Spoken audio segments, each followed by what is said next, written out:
हम जो कह रहे हैं, आप ये समझिए कि बीजेपी की सरकार किसी को कभी आज़ादी दे नहीं सकती।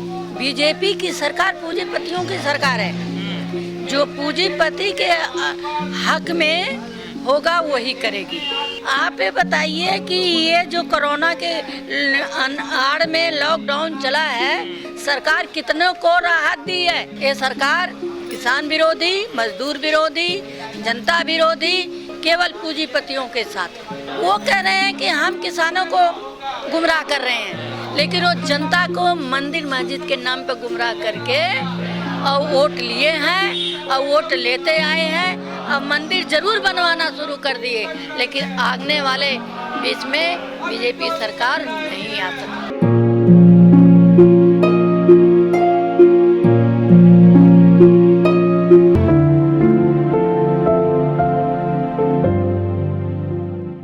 हमारी पूरी जनता जो किसानों के ऊपर, किसानों का जो क्या नाम से कानून, काला कानून लागू हुआ है, एक तो उसके खिलाफ हम उसको काला कानून वापस लें, और दूसरा जो श्रमिक काम करते हैं उस श्रमिकों का एक कानून बना रहे हैं जो कि 300 से कम जहां वर्कर रहेंगे वहां कोई श्रम कानून लागू नहीं होगा।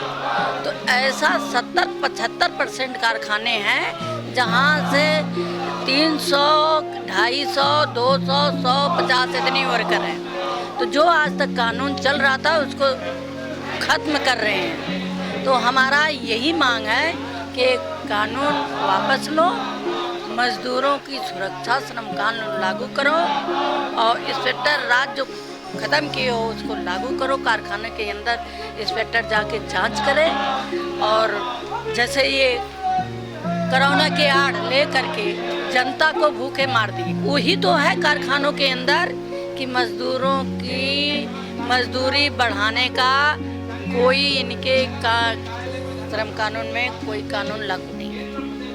और ये जो मिल मालिक हैं वो उनको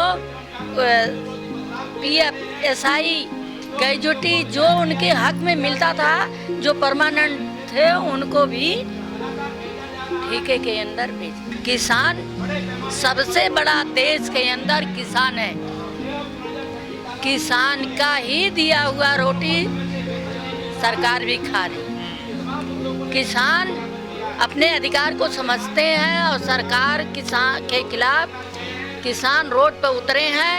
हम बाकी जो संगठन है किसान के समर्थन पर रोड पर उतरे हैं। हम लोग कोई किसान को बहकाते ना, उनके खिलाफ नहीं बोलते। सरकार के खिलाफ हम उतरेंगे। अगर सरकार इसको वापस नहीं लेती है तो आगे जबरदस्त लड़ाई की तैयारी हो रही है। सरकार कह रही है कि इस कानून से किसानों की आय 2 गुनी हो जाएगी। नहीं, वो कहती कैसे है?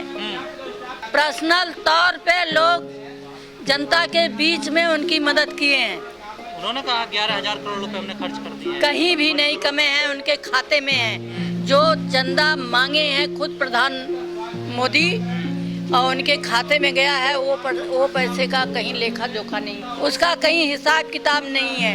किसको दिए हैं? जनता रो रही है, भूखे मर रही है, दिए किसके हैं? वो पूंजीपतियों को दिए होंगे। जब वो बोले थे कि 100 दिन के अंदर हम गरीबी दूर कर देंगे, बोले थे ना, और रोटी रोजी हम देंगे, मकान देंगे, दुनिया भर का हौसला फैलाए थे। तो जनता ये सोची एक बार बदल के देखते हैं। 13 दिन 13 महीने की सरकार यही जनता ने गिराया था, और इनका सरकार फिर भी पलट के गिराएगा।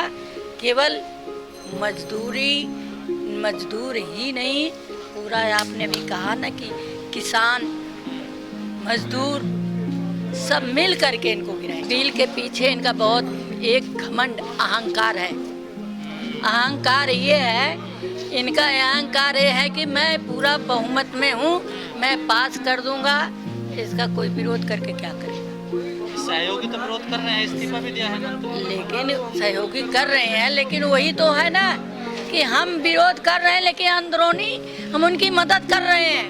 कई लोग ऐसे हैं, और यही आने वाली में आप लोग रहोगे, हम रहें या न रहें, लेकिन आप लोग रहोगे, बीजेपी की सरकार जाएगी। मैंने बताया ना कि जो ऐसे लोग हैं वही नहीं कर पा रहे हैं, नहीं बाकी संगठन